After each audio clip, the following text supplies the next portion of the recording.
What I have in front of me here says, northern groups give opposing governors 30 days to reverse their decision. You know what they're saying? They're saying that all these governors, especially in southern Nigeria, who are saying that there is no land for RUGA in their homelands, in their states, that they have to reverse their decisions within 30 days, or else they themselves, the Fulani people, will not be able to guarantee the safety of any southerner in northern Nigeria. This actually happened. We placed President Buhari and the federal government on notice that they must act to halt and completely stop this raging madness within 30 days, beginning from today, Wednesday, July 3, 2019. For the avoidance of doubt, we advise the federal authorities and the southern leaders to heed the 30-day notice, failing which we will most definitely be left with no option than to consider resorting to our decisive line of action. We remind the nation that so long as the Fulani will not be allowed to enjoy their citizens' right of living and flourishing in any part of this country, including the South, no one should also expect us to allow any southerner to enjoy the same in northern Nigeria. The man said, as long as the Fulanis cannot be allowed to take a share of their citizenship. These are the same people Buhari told us were coming in from Niger, from Mali, from Chad. They are now claiming citizenship in our land. And they are telling you that if you do not allow for the forceful takeover of your land in the southern part of Nigeria, that they will not even allow your own people in the north to sleep and have peace. RUGA, as many of us know, is a very satanic project, and it is actually the final phase in the forceful Islamization of Nigeria. There is no question about that at all. But you know what is even more absurd about RUGA? What is so absurd about it is that the federal government does not have right to go and take over people's lands in their states. But look what they did in Benue. They've done it in so many other states. My own southeast people are keeping quiet, but you see what Benue did. The Benue, they came and took over lands without informing the state government, according to the personal assistant or whatever to the government. They said they were not aware. Nobody told them. They just came and pointed at a place and said, from here. I mean, one of the men who took the journalists to the land where they put on the signposts that they have already marked for their RUGA, the guy was asked a question. He said, Oga, how far is this land that the federal government has taken for RUGA? The guy said, as far as your eyes can see.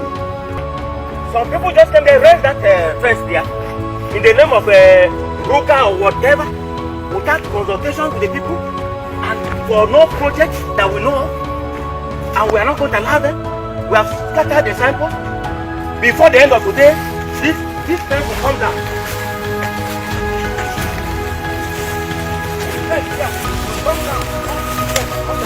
And there's no dimension to it.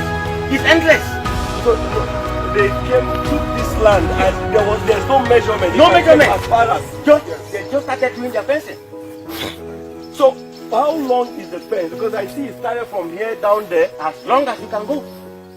As long as you can go. Can you even believe that this is happening in the 21st century? Federal government does not have right over lands that are in the states. So this is stealing, broad daylight robbery. This is banditry happening before our eyes. And they are saying that if you don't allow them to steal your land, that they will not allow your people to drink and drop their cups up there in the north. This actually happened. This is a press release. These people want to destroy us. You know what is happening? I saw another video again when they heard in the news that some Fulani men were escorted out of a village in Enugu State. Immediately, they summoned the governor. Nobody was killed though. No cow was killed. Immediately, the governor had to go there to reassure them that there was no troubles. And at that meeting, A Fulani man made a statement that many people are not paying attention to. He said, this is the place where we all grew up, where we were born, and our forefathers were born here too. That statement might come to you like a simple thing. You know what he's trying to let you know? He's trying to let you know that they are also part of the people who own the land here. I must have to tell you that in Enugu State, where we are born, and our forefathers were born in Enugu State, we've been enjoying that peaceful coexistence. And when you come on board, you improve on that. You brought us close to the government. So we are here to say that mischief makers will not succeed, inshallah, in Enugu State. This is what we have walked ourselves into.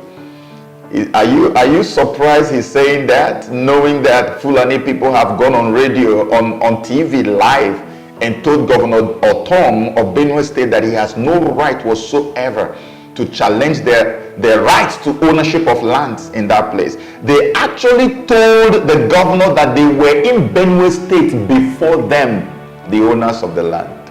Watch what is going to happen if we let this go.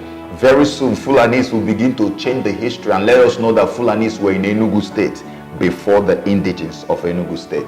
This is how it begins. He's already telling you our forefathers. That's why the governor has made one of them an SA. He's a special advisor to the governor, a Fulani man. And I don't have a problem with that. I mean, there was a time that a former governor of Kano State took some Igbo people and put him in the government. I don't have a problem with that. But you know what? The Igbo man will never wake up any day and want to kill you and take over your land. Never. He will never do that. But look at the set of people we are dealing with. Very soon they will tell you we are large in number now, so we need somebody to represent us more in government, not just SA position. We need a deputy governor. They will start using deputy governorship positions and be giving it to Fulani people. That slot will soon begin to go to Fulani people if we don't do anything. And the moment a Fulani man becomes a deputy governor, you can rest assured that your life is at risk. Before you know what is going on, they take you out and they're going to take over. And from that moment they take over, they change everything in that state. It becomes constitutionally and officially a Fulani state. Sharia then comes in immediately. In Abia State, you know what happened? Fulani men went into somebody's farm. After destroying the farm, I think the people got angry and killed, I think, 1 or 2 cows. The governor of the state immediately sent money to go and give to Fulani to pay for their cows. I hope that governor had paid fully for all the things that were destroyed, because normally they would never do that. They went quickly from the government office. A man was sent to go and give money to the chief to give to the Fulani men for their cow that died, so that there is peace. This actually happened. As if that was not enough, Governor Wike said that there is no questions that Rivers State is a Christian state. Again, they came after him. That Wike is misguided. That it is wrong for him to say that Rivers State is a Christian state. Eastern Nigeria, we are 98 to 99% Christians. Are you kidding me? And you're telling the man he has no right to say that Rivers is a Christian. So you want to start by secularizing Rivers State and then Islamizing it. When you have 12 states in the northern part of Nigeria who are already under Sharia, full-blown Sharia, and when a state is under Sharia, you cannot open your mouth to utter and say that this is even a secular state, not to talk of anything else. If you do that, you're going to lose your life. So it's okay to have Sharia states, 12 of them up north, but you cannot open your mouth to utter the word Christian state in the south. Do you see how these people are exposing themselves? Is there still anybody who is still asleep, who does not understand what is going on? That we are under bondage, that we are headed for a major disaster. Is there anybody who is still in doubt? These are the things that were up in my mind. This was why I put out the video I put out concerning the COZA rape situation. This is it happening right now. You see why I told you to forget about COZA and begin to protest the RUGA. You see why I said that? I put out that video, people didn't understand. I mean, overwhelmingly there's been a lot of positive reaction, but there are some people who thought maybe this man wants to condone rape. He wants to. No, I don't condone rape. I do not excuse rape. God in heaven knows I will never excuse rape.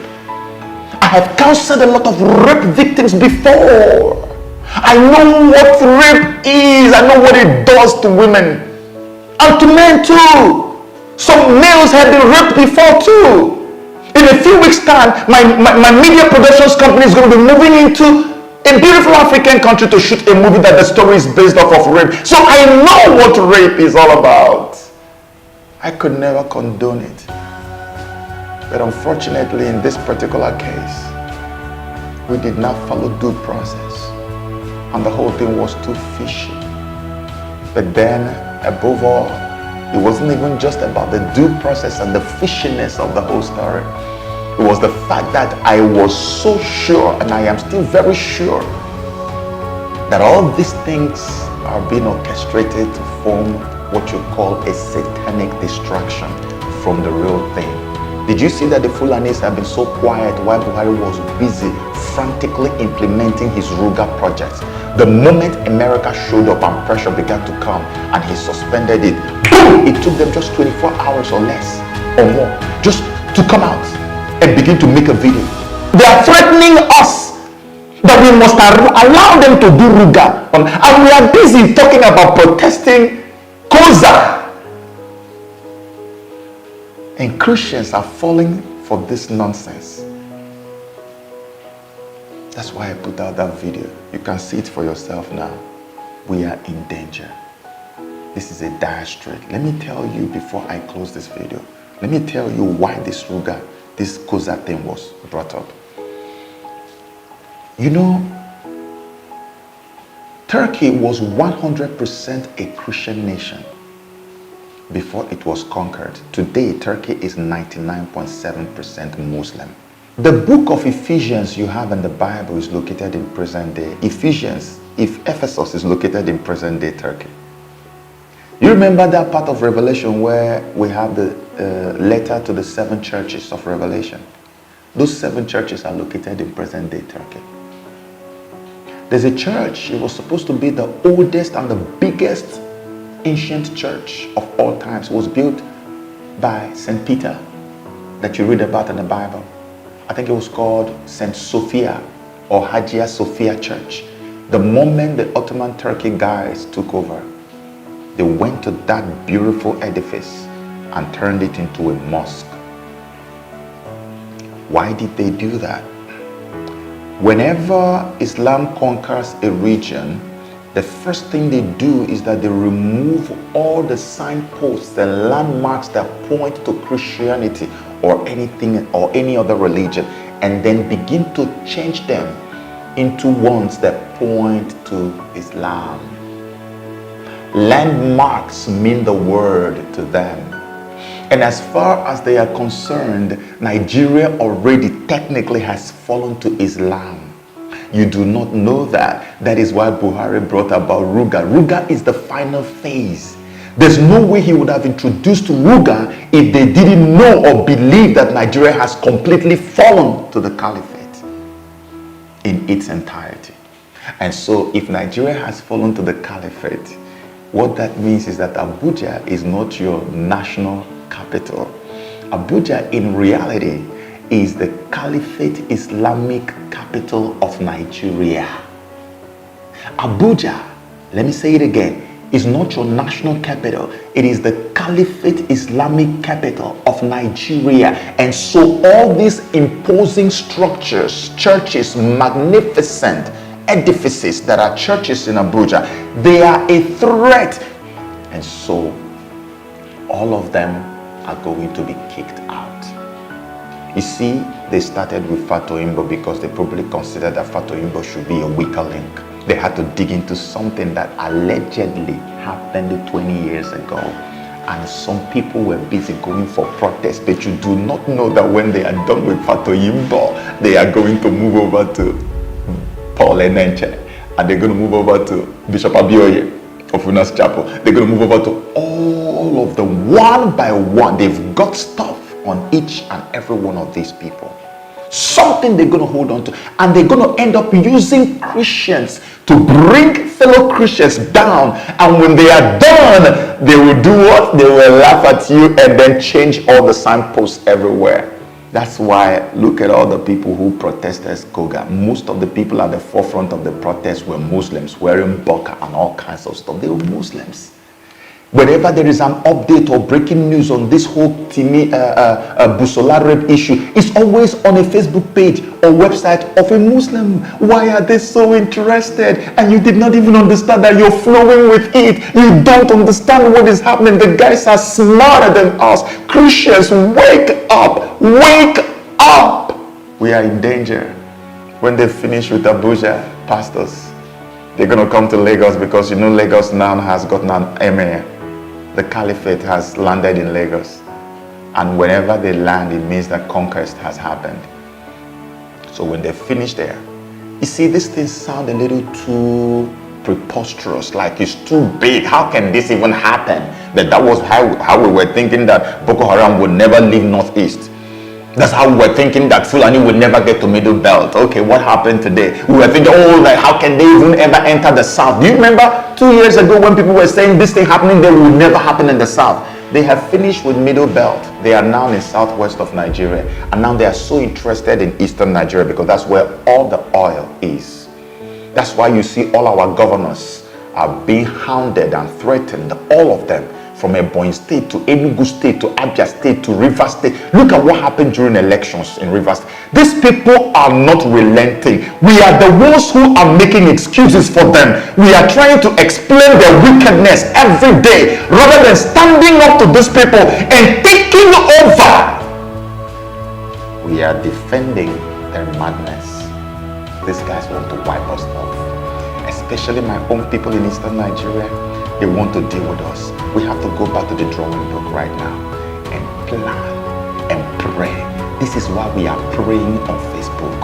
12 midnight every day throughout the month of July. We are praying. I told you, without prayer, these guys will finish you and I in Nigeria. There is no other hope. They have everything from head to toe. They have everything. We don't have nothing but the power from God. That's why we are praying. Join us on Facebook to pray. You can skip that sleep at midnight. Let us pray. It was when we started praying that God began to answer our prayers by bringing America to pay attention to our people. That is why the RUGA thing was suspended, and more pressure will still come. America is the only one who can help. Our prayer is the only thing that can make them do it. Are you going to pray? Or are you going to continue whining and protesting? May God help His church.